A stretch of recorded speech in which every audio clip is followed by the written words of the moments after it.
If you've ever sat in a hospital room with your mom or dad, wondering how your life changed so quickly, then this episode is for you. If you've ever argued with your siblings over what to do next, if you've cried in your car after another doctor's appointment, or laid awake wondering if you're making the right decision, you're not alone. One day you were the child. The next day, you were managing medications, doctor's appointments, and life's most challenging decisions. Nobody prepares you for becoming your parent's caregiver. But today, we're going to talk about it. Hey loves, welcome to A Touch of Love Talks podcast. I'm Lovey Baxter, family nurse practitioner, master's level social worker, and certified dementia practitioner. I'm so glad you're here. This is a safe space to talk about the challenges of taking care of your aging family member. I'm going to teach you how to protect your peace. Make sure you are informed and supported through this difficult journey. So you made it. You're in the right place at the right time to get the right information. Get comfortable, kick back, and let's dive in. You know, it's interesting. As I was preparing for this episode, I realized that almost every family I've ever worked with had one thing in common. None of them expected to become caregivers when they did. They thought they had more time before the diagnosis, more time before the fall, more time before life changed. But life doesn't usually ask you if you're ready. It simply changes. But that's what we're talking about today. So, hey, loves, welcome back to A Touch of Love Talks, the podcast, where you're in the right place at the right time to get the right information. So, today, we're talking about something that almost every family will experience, but almost nobody wants to prepare for. One day, your parents are taking care of you. Then, almost without warning, everything changes. Now, you're reminding them to take their meds. You are the one that's scheduling the appointments. You're talking to the doctors. You are the emergency contact, like the real emergency contact. You're making decisions you've never imagined you've had to make. You're also trying to understand insurance, what's home health, what's hospice, what about rehab, how many days do they have, assisted living, care homes, all while trying to keep your own life together. If that's the season you're in, this conversation is for you today. So nobody's going to give you a roadmap or nobody's going to give you a manual. Unfortunately, nobody says, here's what happens when dad starts forgetting. Nobody explains what it's like to watch your mom slowly lose pieces of herself. You know, most caregivers don't become caregivers because they planned for it. They become caregivers because life happens. There's a diagnosis that pops up, definitely a hospitalization, a fall, one phone call, and suddenly you're in charge. You're it. Tag, you're in. And here's the hardest part. Everyone expects you to know what to do, but you've never done this before. You're learning medical terminology. You're trying to understand medications. It's a lot. And let's not even forget about becoming a Google doctor. You're having to make decisions that carry enormous weight. If you've ever felt overwhelmed, you're not failing, okay? You're doing a job that no one's trained you to do. And you're doing an amazing job. So here's what people don't understand. Caregiving doesn't begin the day your parent gets sick.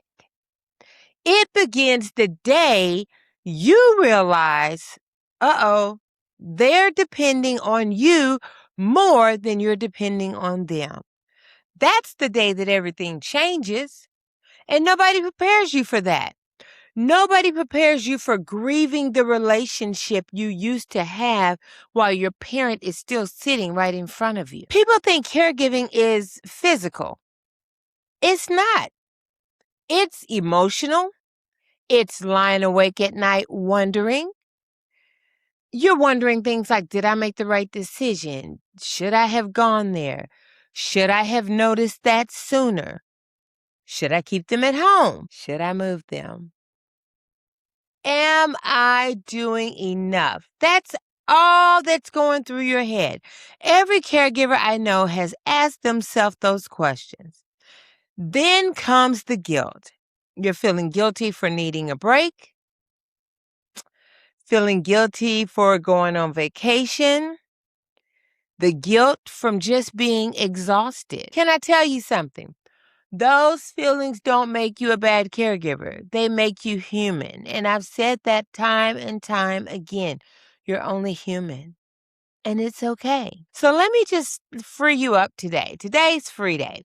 You can love your parent with your whole heart and still admit that taking care of them is the hardest thing you've ever had to do. Those two things can exist at the same time because being tired doesn't mean that you love them less. And needing help doesn't mean that you failed. It means you're carrying more than one person was ever meant to carry alone. People see you visiting your mom. What they don't see is everything that's happened before you got there.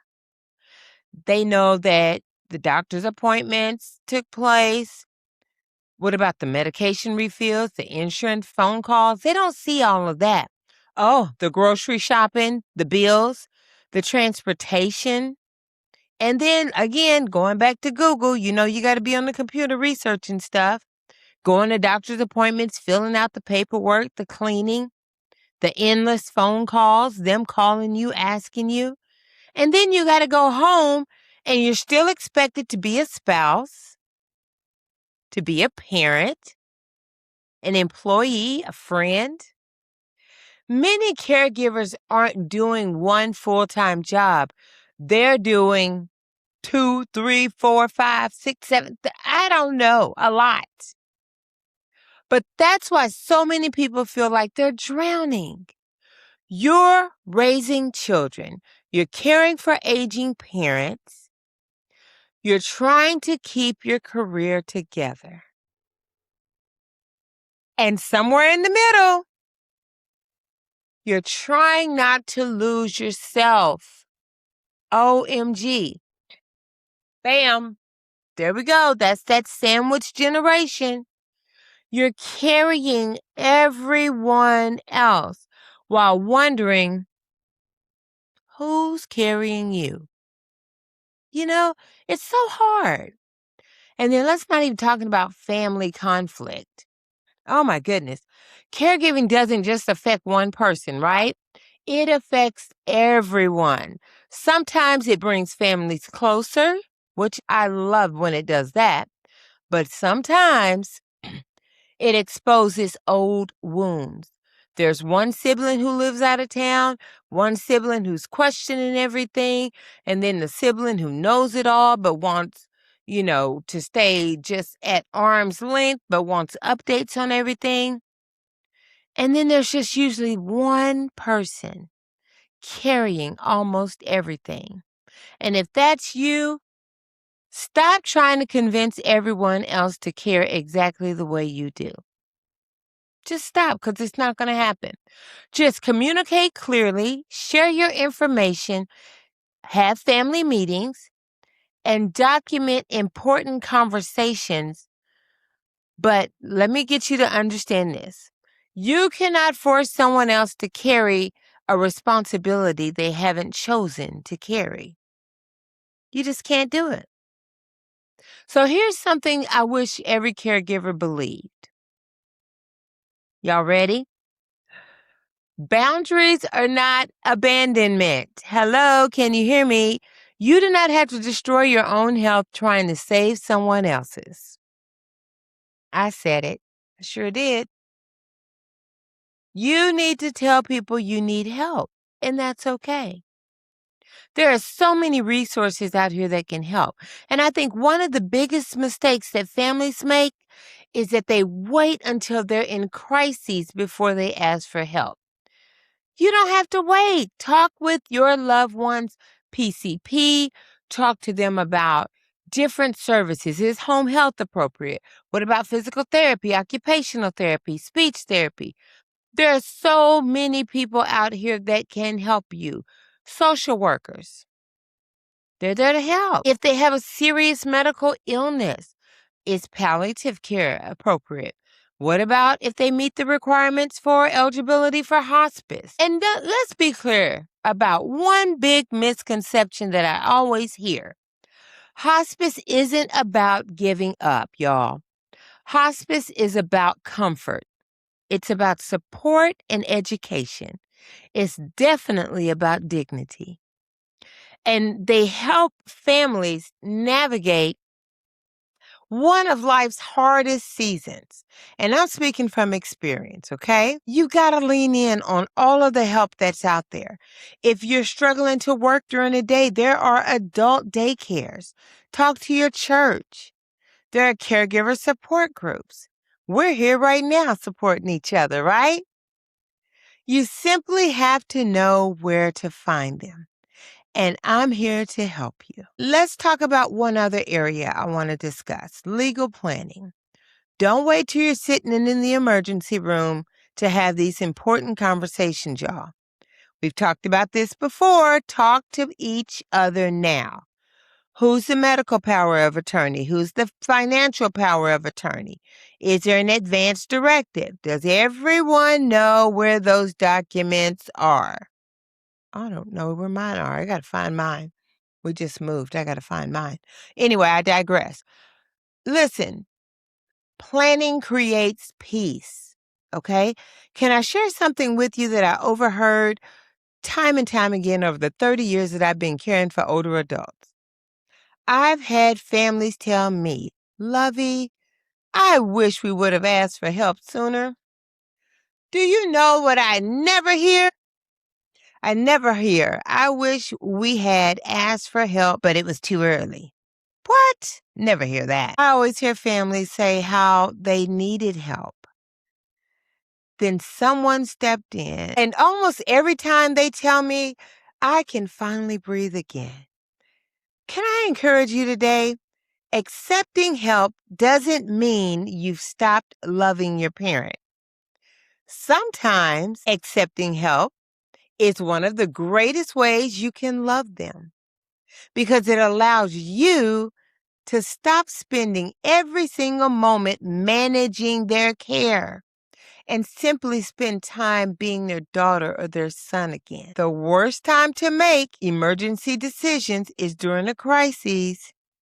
Don't wait until you're standing beside a hospital bed trying to guess what your parents would have wanted. Have those conversations while they can still tell you. I'm telling you, it's one of the greatest gifts you'll give each other. You know, when we started this conversation, I said something that I think so many of us can relate to. One day you're just someone's daughter. One day you're just someone's son. And then life changes, and almost overnight, you become the caregiver. You become the scheduler, the advocate, the medication manager, the chauffeur, the researcher, the decision maker. And sometimes the only person holding everything together is you. And if that's where you are today, I want you to hear me. You are doing better than what you think you're doing. There isn't a perfect caregiver. I promise you there's not. There isn't even a handbook. There's not even a checklist that's going to make every decision easy. You're making the best decisions you can with the information you have today. Give yourself permission to not have all the answers because none of us do. But here's what I hope you take away from today's episode. You don't have to carry this by yourself. There are doctors and nurses, there are therapists, social workers, home health agency, hospice teams, and just people who genuinely want to help. Asking for help isn't giving up. It's making sure you have enough strength to keep showing up. So one more thing that I'm thinking about right now that I want to say. Your parent probably spent years teaching you how to live, but no one ever teaches us how to become the caregiver. No one teaches us how to balance being a daughter while being an advocate, or how to still be a son while making medical decisions for the man who once made every decision for you. That's why this season feels so heavy. Not because you're doing it wrong, but because you're doing something incredibly hard. So if no one has told you lately, you're not alone, you're not failing, and there are people walking this journey right alongside you. If this episode encouraged you, or if you know someone who's carrying this same responsibility, share it with them. Sometimes the greatest gift we can give another caregiver is simply reminding them that they don't have to walk this road by themselves. Well, until next time, y'all, protect your peace and advocate for the one you love. Bye.